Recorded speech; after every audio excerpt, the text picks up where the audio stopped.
February 8th, 2024, about 6 p.m. Joe McMoneagle. He was just on the Sean Ryan show, a remote viewer that now runs the Monroe Institute. And I got to tell you, it's real.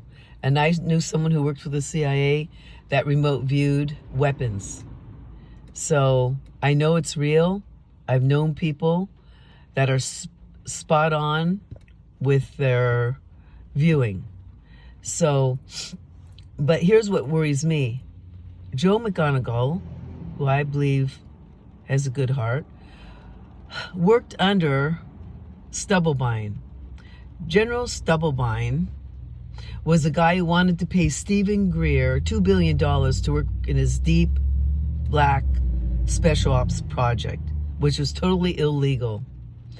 So what bothers me is children from Indonesia were kidnapped when the massive tsunami hit, which was created, turns out, by a scalar weapon from a Navy ship, because whistleblowers are coming forward and talking about it, and 30 of them are sort of coming forward and saying children were being experimented on. Remote viewing. Now, I love remote viewing if people are with it and they're willing participants and they're not being murdered during the process. But the deep black ops, special ops projects took it way further than that. It's not innocent. Now, the Monroe Institute now is probably working, it's a wonderful thing when it's working for the people, by the people, and it's for the good of this planet. But always, whenever there's good out there, like a chip in the brain, like Elon Musk is doing to help people, say like with multiple sclerosis or different types of degenerative types of problems to help them walk again, that's wonderful. But the demonic forces always take the good and will manipulate it for the bad. So remote viewing has been used illegally on many people.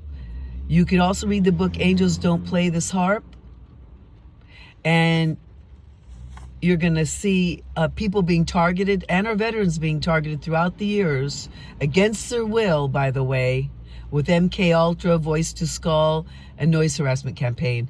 And it's just incredible that to this day, it's still happening, and there's not a stop to it.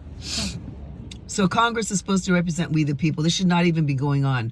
No one has a right to my intellectual property or anybody else's. They've crossed the line. So this is like a HIPAA violation. It goes against protection of our personal information and privacy. Everything that's being done to the targeted individuals now with remote viewing, because what they're doing is forcing children and people to interface with computers to try to bring the extraterrestrials down, their spacecraft, because extraterrestrials interface with their UFOs, with their mind, telepathy. That's how they communicate. And so the deep state is trying extremely hard to have the leading edge on that so they can control the population.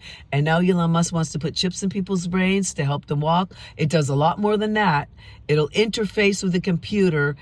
Your brain is electrical, like a radio, and you can influence the brain. You can put thoughts in the brain. You can put voices in the head. You could force people to move this way or that way. This is very demonic because God gave us free will. And I don't know why that seems to like float over everybody's head like that's not a big deal. God gave us free will to choose. And yet, these demonic forces have decided they're going to choose for us. They're going to experiment on people without their permission. They're going to hijack their lives. They're going to destroy their lives. They're going to damage their brains. They're going to damage their hearts. They're going to do it. They're treating us like lab rats with these LIDARs and directed energy weapons. And here, Joe McMoneagle talked about being by the Ultimate Pass, where there's windmills in California, where Lawrence Livermore Lab used, I don't even know if it's still there, but where it was. And he said one of the assets was trying to bring down a computer system remotely with directed energy weapons. You see what I'm saying? So it was happening way back then, and it was happening in my neck of the woods. And I remember when I was working early in the morning, and I was going over the Ultimate Pass a long time ago, there was somebody over in that general area, probably from Lawrence Livermore Lab, probably the Deep Black Ops project of Lawrence Livermore Lab, not like what most people who worked there knew. I was driving down this curvy mountain, and all of a sudden a red light hit my face that was so hot I had to duck. And it stayed on me.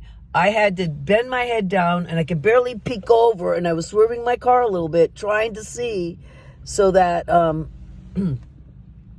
but I was being burned on the side of my face.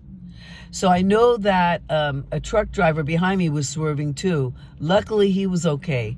That was the beginning. I believe that was the beginning experimentation early on with directed energy weapons, trying to see how it would work against people, against aircraft. Now they have it hidden from us, so it's not like a red laser that you can necessarily see. Now they can use directed energy weapons piggybacking on different frequencies that you can't see. But that was the beginning of it, I believe.